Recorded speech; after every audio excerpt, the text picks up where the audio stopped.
Welcome to SynHax. Today, I'm talking deep dive into my Hackweek project, which is the SynHax competitive coding game. This thing is going to be useful for us when we do our CSS battles. We can code live in UI battles. We can have an audience watch us do it in real time and vote and all these great things. And I built this project on a stack that is going to change how I build apps. I think forever, because I was so efficient with this and I was so able to knock out so many things so quickly and iterate and build and have this thing be so fast and good. I want to talk all about it. I'm going to scream it from the rooftops, this stack here, because I had such a good time building this thing. So we're going to do a deep dive in that. But before we get going, let me introduce my two wonderful, esteemed co-hosts today. With me, as always, is Wes Boston, CJ Reynolds. Hello. What's up? Excited to hear about your project. This is something that we very much needed, and it's amazing what you have built. So let's get into it. Thank you. Can you say any other nice things about me while we're saying nice things? That's about it. I'm not sure if you can see the picture I just drew of you on my Hackweek project, but that's about as nice as I get. Okay, speaking of pictures here, folks, this is going to be best consumed on video. I'm not going to say, look at this, look at that. There will be things to see here, and it will be a better video than it will be audio, but you will get a lot out of it if you are listening to like technical choices and things like that. I'm going to make sure to at least talk all about that kind of thing. So the general idea for this project, and keep in mind this project was built for the Sentry.io Hackweek. Sentry is the perfect place to track all of your errors. Look at this ad build read. Fun things and just like make sure your stuff's working. And Sentry's producing all kinds of really great features. And if the Hackweek is any vision into the future of Sentry is very bright. I mean, even the immediate future of Sentry is very bright because they've been dropping new features left and right, like the new Seer feature that allows you to fix and solve problems, get to the root of the cause of things with AI, and it is very good. And they have a pretty cool logo that CJ used in his Hackweek project. Okay, head on over to sentry.io/SynHax. Sign up, get 2 months for free using the coupon code TastyTreat, all one word, all lowercase. That's right, I'm talking today, folks. SynHax. This is a competitive coding platform. It's built in SvelteKit. I'll talk maybe a little bit about the tech in a second. I just want to maybe talk about the platform first. It's a competitive coding platform where you can do a CSS battle. And it's a UI, HTML, and CSS where you code. The idea here is that you code on your own local machine in your own text editor, and you can see those updates happen in real time on the site. Audience can watch as things are being built in real time. When it's over, they can vote on who did the best or whose code they like the most. There's even a referee view so that if you have, like, let's say a producer named Randy, he could go ahead and manage the flow of battle. He could control the timing of things. He could give it overtime. Typically, when we do these CSS battles, if you haven't watched those videos, give one of our CSS battles a watch. They're super fun. CSS battles are not practical UI. We're writing shapes. We're seeing who can do it in the least amount of code or the fastest, and that pretty much always leads to bad code, whether that is code that we're just squishing to be really small, impractical code, hacks of the platform, little things here and there. And like sometimes we lose just because the renderer is like, I don't know, you don't get 100%. So I set out to solve all those issues and build a platform where, it's a little less, a little bit more like, let's build stuff. Like Wes and I, we did a video where we were trying to code this button, this keycap button that you see on screen here. And that button had interesting interactions, whether that was animations or active state or those types of things. And like that could never happen in the current CSS battles flow. So I took it upon myself to build something that would have allowed us to do that there. So what did I do? What did I choose to build it in? The stack itself uses Postgres as a database. It uses Drizzle as an ORM. It uses ZeroSync for the local data. And I've been able to connect those two. I can even like show some of that where like typically what you're doing with like a schema is that you have to write a schema and you have that schema in Drizzle, right? I was able to write the schema just in Drizzle and then use a really wonderful package that connects 0 to drizzle. So instead of having to write multiple schemas, I'm writing a schema once. You run a script, and that spits out the zero sync schema. Now, ignore this permissions right now that says anyone can do anything, because I'm just sweeping that under the rug right now. You don't need permissions. We don't need permissions.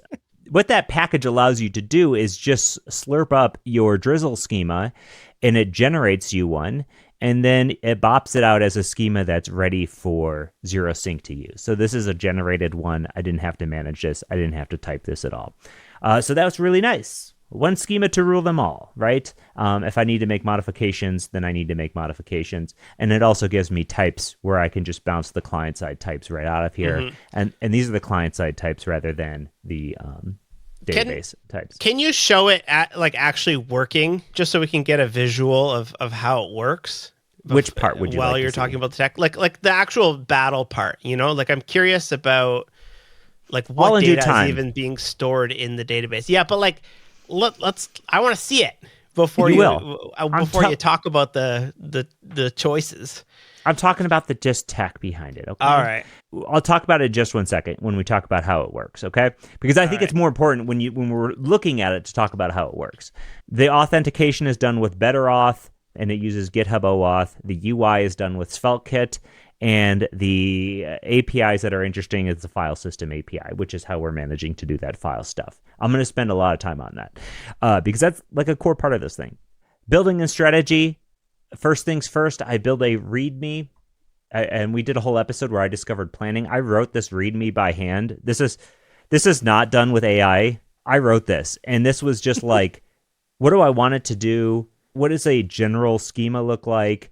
What are even some of the routing structures? And this might not even be up to date, but I wrote this whole thing by hand before I wrote any code. And that led me to be able to really get a good handle on things. And I was using this to then pass into AI to ask questions about stuff I'm forgetting. How should I modify this, etc.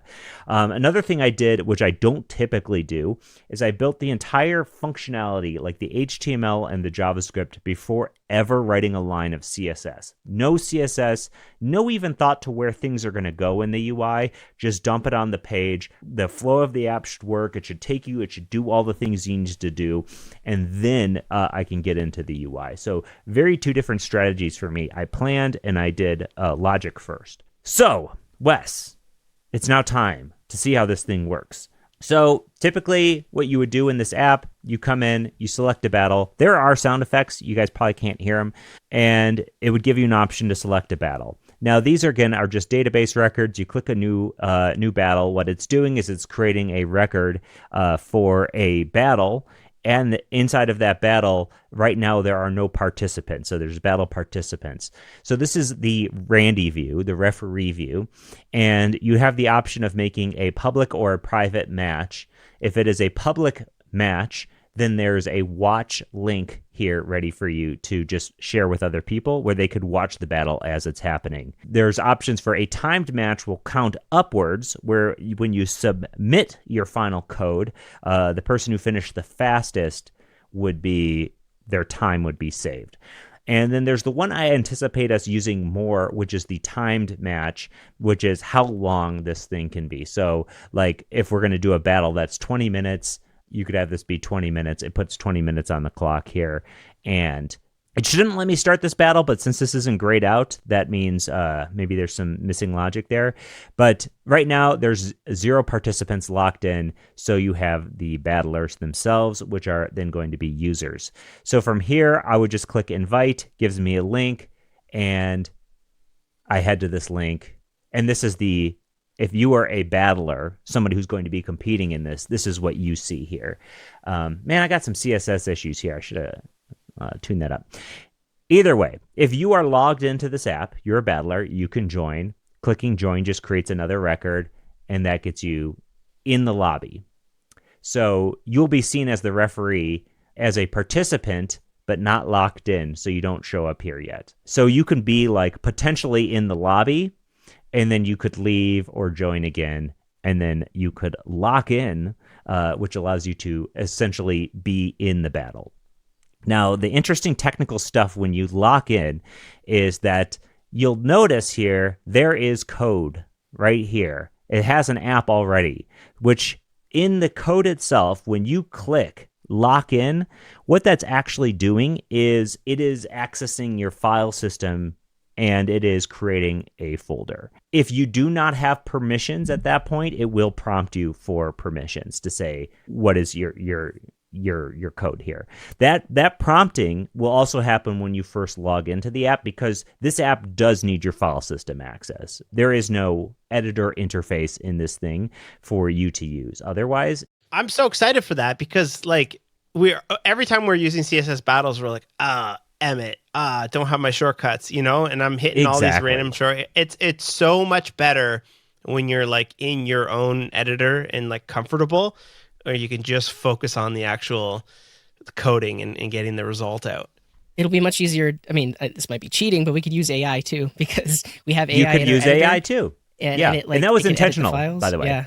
Yeah, so this is great. I think this is one of the things people want for CSS battles, even for like Code Wars, all these competitive coding platforms. You have to use their website. This is great. This is like the killer feature here, I think.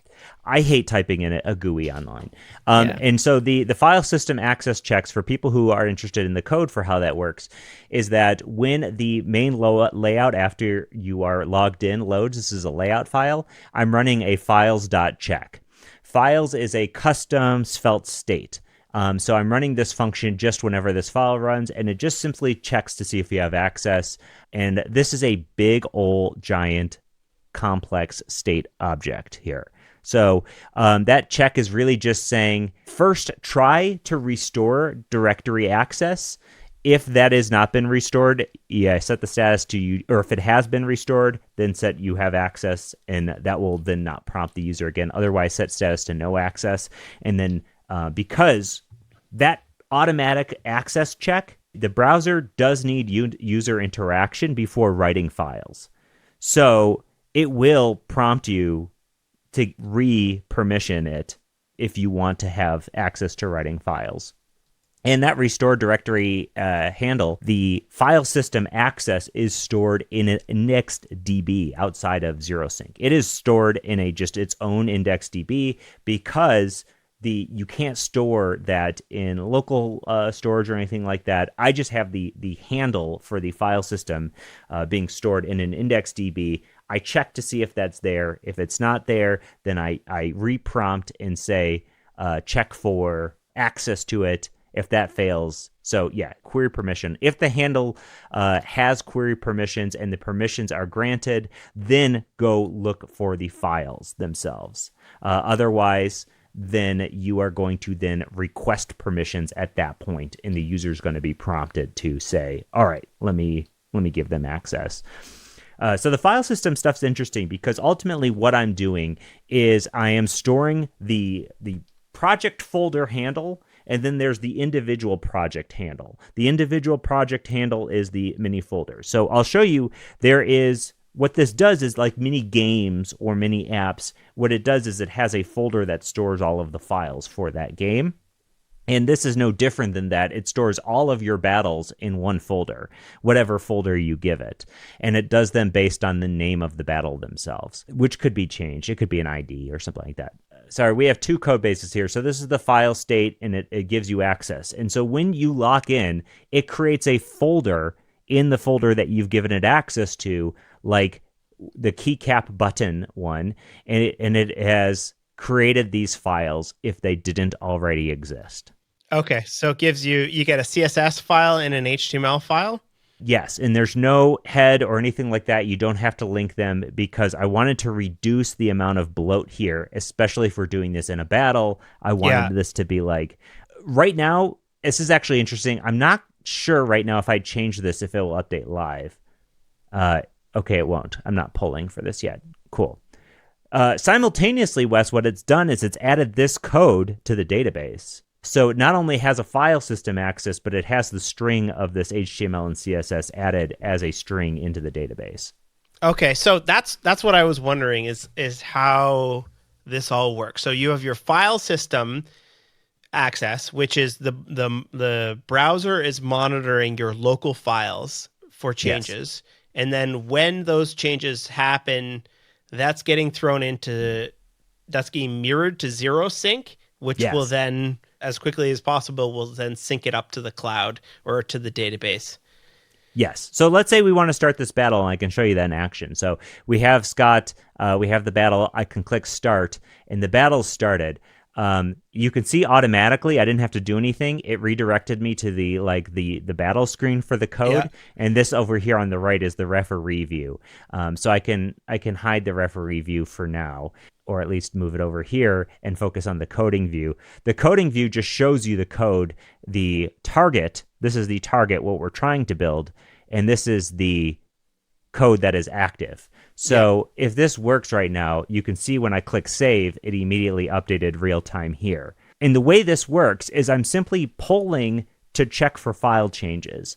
So I'm saying, hey, did CSS change? If it changed, then update the database record. Not update the UI, update the database record. That updates the database record, which then in turn triggers a zero sync update.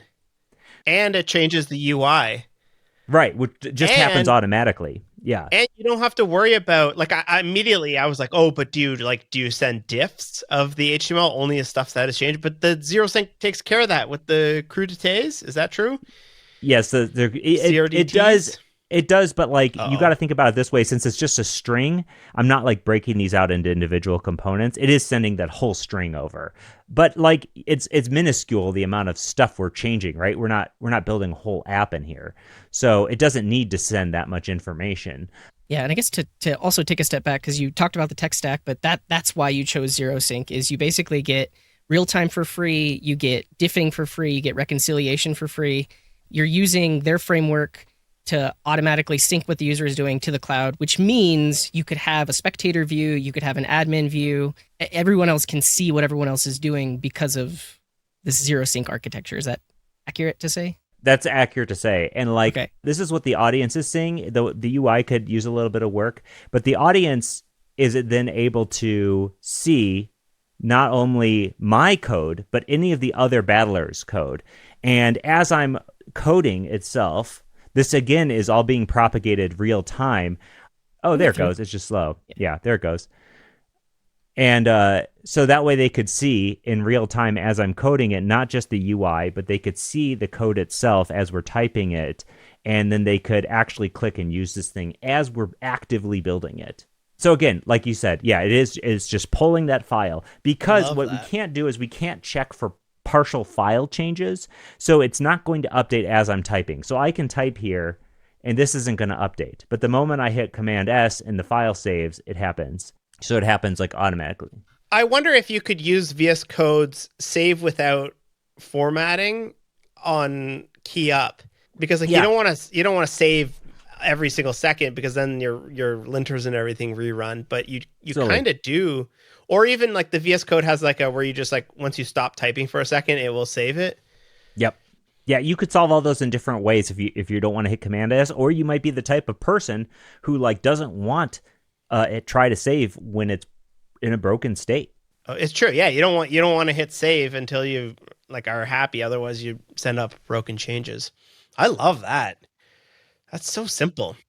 It's so simple. The whole thing ended up like I said, the tech choices, and I thought about this stuff for a bit, and when I had some of these epiphanies, I was like, oh man, this rules. And then the fact that it just all worked out was really super nice. This should also work too. I'm going to try this here. I also made a breakout view. One of the things that we hate about debugging this stuff is that you don't get access to your dev tools. Because these are done in sandboxed iframes. Okay, so we got a hydration mismatch error. Let's see if this works, because this should work. We're going to see if I type in here, if this updates in here. The hydrate, it worked. It was slow. I don't know why it's slow, but it is slow. I'll have to figure that out. But you could then break it out and not have to debug it within an iframe. This is just your CSS battle code, and only your CSS battle code. Can I just mention something that's a little bit confusing? And I think it's because you're using Comet. I can't see your URL unless you hover over it, because right now it looks like every single tab is localhost, but this is a unique URL with the state in the URL. Is that accurate to say? this URL Correct. points to the render view of player 1, which is getting rendered in that little frame, but in this case, you're being able to see it full screen? Many times people would approach this as creating this URL and then using that URL in this iframe is the way people would often do it. But I'm actually assembling that iframe in a different way. So I'm assembling the iframe by getting the HTML from the database, and then where's the blob? And I'm creating a blob. Oh no, sorry, I actually changed how I did. I was using a blob at some point. All I'm doing is passing in the code. I'm running it through a processor here using a Svelte derived. So I'm taking the HTML and CSS, I'm deriving it into the final code, and I'm passing it as a source doc. Because of that, I can then use that again in another route using the Svelte kit kind of route groupings. That's a blank route that is simply just doing a query, deriving it, and then outputting it as code. So nice and simple. And when there's a change, that preview, it just refreshes the whole page? Or does it, I guess you could just replace the entire CSS.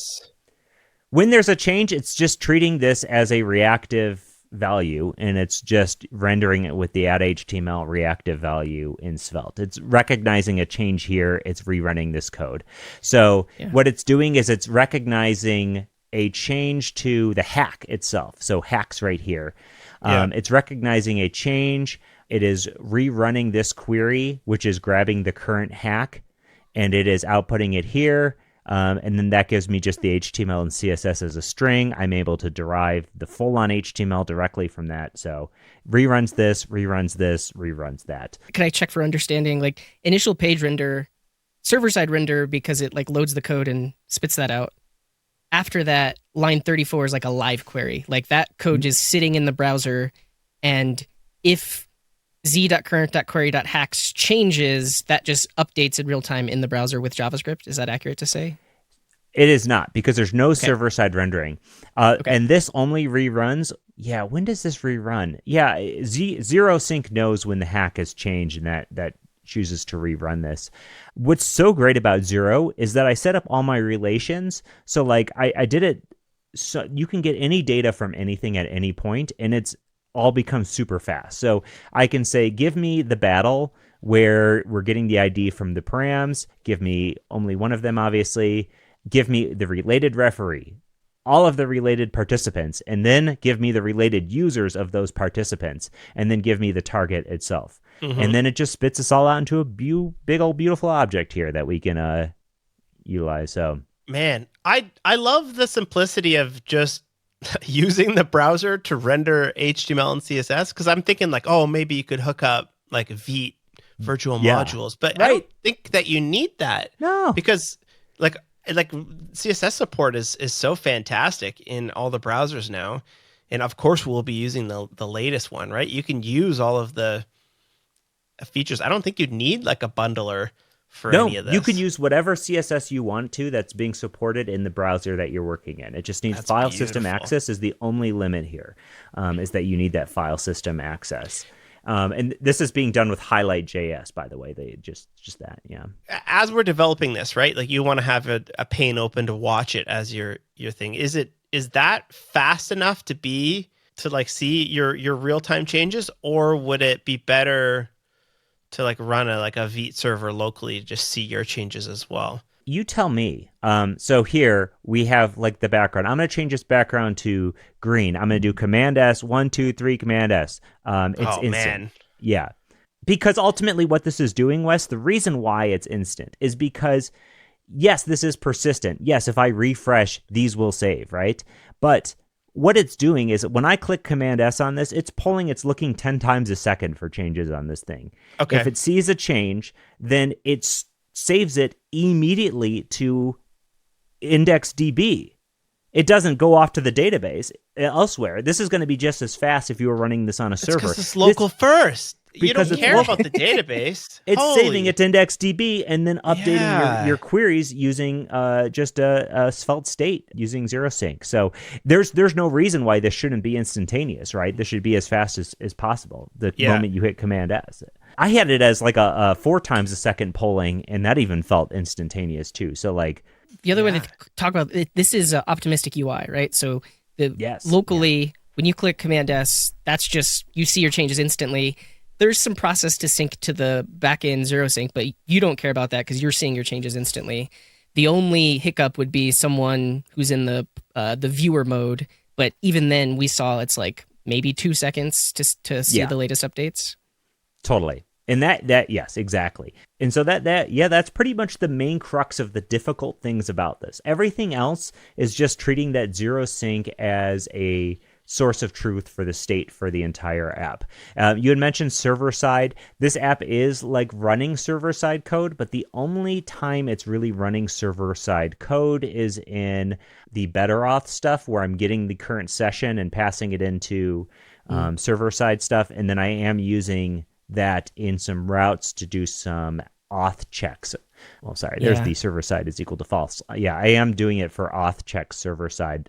There's a whole admin section of this thing. So for that, it kind of brings up for me questions about how to use zero sync because I haven't used it before. So like that page that was rendering the hacks, the code to query zero sync is code that would only ever run on the client. Is that accurate to say that's not server-side code? Correct. Yes. Okay. Yeah. Okay. Yeah. Pretty much anytime you're doing data querying at all with zero, it is client-side.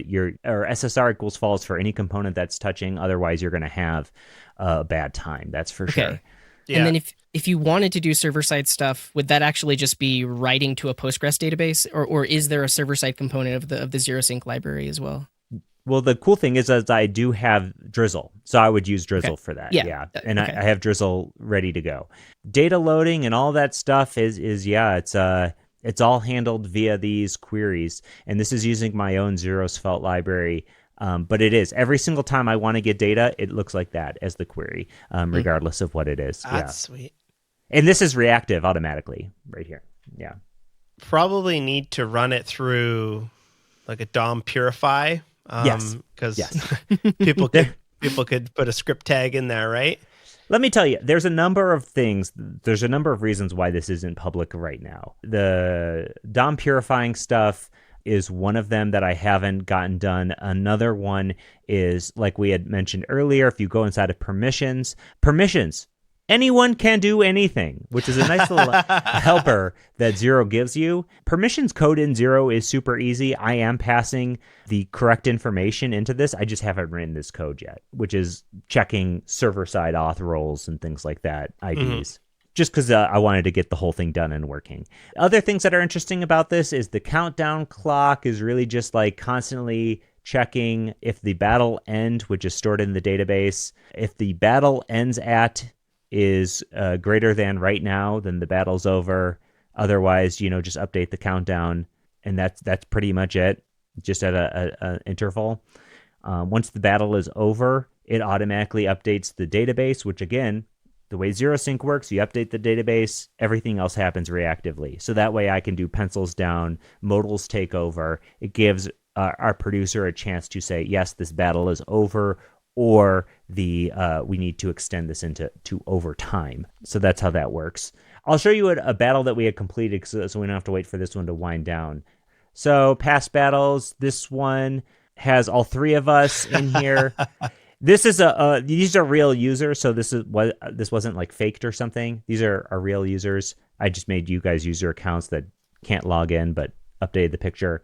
And there are 2 views for this. This is the recap view. Again, this one's going to be much better if you are watching this.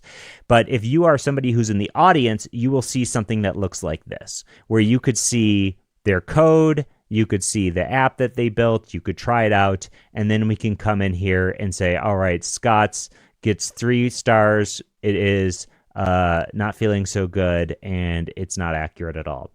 And that does some fun things. It updates the score, which is just an average of all 3 of these, and it changes my profile photo to be angry. The profile photos are based on the place that you've landed. So first place is laughing, second place is sad, and last place is angry. So there's also some neat stuff. You can see that the numbers get bigger. I thought that was like a fun little touch. Like if you're in first place, your score is the largest. So I was trying to go for like video game UI with a lot of this stuff, right? Yeah. And there's a nice little animation that happens, of course. And then in addition to that, the battlers can also rate the battle on how they felt like it was fun or whatever. But again, this all happens in real time, so theoretically, there could be a ton of chaos that comes from a bunch of people voting on this all at once, because right now what you're seeing is like the average of, one voter's scores, but really this number would be changing constantly, and these photos might be like changing constantly, which I think would be a lot of fun. Man, even I'm just thinking like when we go to conferences and do like a live SynHax, this would be perfect to throw up on the projector. And we could let people vote. Be hacking on our own. Yeah, let people vote in real time. This is great. All you need is a GitHub account, yeah. And it's a perfect way to let the audience see something interesting, because it's always hard because you guys have tried to do live coding before, but it's like you're too busy coding and like you're not interacting with the audience. But like you could have a commentator that has this public page up and is basically live commentating what the people coding are doing and getting audience reactions and stuff like that. One cool thing, too, is that with users' permissions, this doesn't work completely yet, so I don't want to show this off. But with users' permissions, it generates these anime photos from your GitHub profile picture. And there's a simple prompt that I found it to be very reliable. And one thing that you may have noticed is that there was no loading time between any of these pictures. And it's not done via preloading. It's just done via a very smart way of loading those images. I think they're in static. It's just a 4-pane image. So the emotions are in 4 different panes in one image. So I'm just changing the position of the image to show the different states. So it only has to load one image for each of us. You made a sprite. I was going to say. I made a sprite. Yeah. You did sprites just like me. Yeah. I did not do sprites in my project. Does the AI generate it as 4-pane or you assemble that? Oh, okay. Yeah. Awesome. Yeah. So I just have a prompt that's been very reliable in terms of giving me the emotion, the 4 panes. I mean, I use the same prompt for 4 of these. So there's Wes, although it gave Wes glasses. I'm not sure why it did that. I need to say something about only give glasses if they're wearing glasses. And then I also did this one, which is the unknown faceless user for, this mouth is crazy. I didn't care about this because I'm only ever using the unknown user as this face, this top one because that's used before someone has joined the battle. Like before they're in the battle, there's like a grayed out version of this. Yeah, this is scary. Sorry about that, folks. Yeah, that's all I got. I did stuff you couldn't hear, like animations and sound effects and stuff in this thing too. Obviously, there's some CSS things, permissions things. Like I said, the data structure, everything is straightforward. You just have a node process for the app, or you can throw it on Cloudflare. Would work fine on workers, and then you need a node process for zero sync, and that's it. Man, and the database is Postgres. Yep. So what do you think you're gonna do? I guess because does zero sync has to be Postgres? Is that true? Yes. Yeah. Okay. Yeah. I just to have some basic drizzle commands, throw it up somewhere, change the URL, push those commands, and then that's good. As far as dependencies go, you might all be surprised to know I am not using very much. I did use WebAwesome for the stars component, and I used it for this tab component, but I'm going to move it back to Svelte because, man, web components do some weird stuff. Like this is being cropped right here, and there's absolutely nothing I can do to give this height to get it to fill this space, unless I couldn't tell you why it doesn't fill the space. I've like gone nuts trying to figure that out. But other than that, yeah, I'm not using this. I used a split pane thing for the split panes, zero svelte for zero svelte, svelte highlight for the highlight, nano ID, drizzle zero. I had to use .env because I think BetterAuth uses that. And then I used TanStack table for the admin stuff. And then are you storing images in S3? I will be. That's why this is here. Last question I have is, how do you create new battles? And what does a new battle consist of? Like, is it an target image and then like example files? So you would create a new target is the language. So a new target only is possible for admins right now. So if you were not an admin, this wouldn't even show up. That brings us into the admin section, which we don't need to spend a lot of time on. But theoretically, the way this was built is that a target could be an image. In that case, you just give it a URL. It could be a video, which I would like to have hosting as well. So like the button that we had, Wes and I were doing, had a scrubbable video. That would be perfect to throw them here as a video. Or it could be code, in which right now it's just paste code snippet, and that's a pain. But I would like to have a better way to do this where you would actually be able to have a target as code that is not revealed to the user, so that way they could physically interact with the target as code. And then the image URL is a thumbnail preview image that would just be generated. Again, yeah, targets exist here. You create a target, you update them here. This is what they're looking like currently. And again, I have this whole admin section, even with fuzzy searching.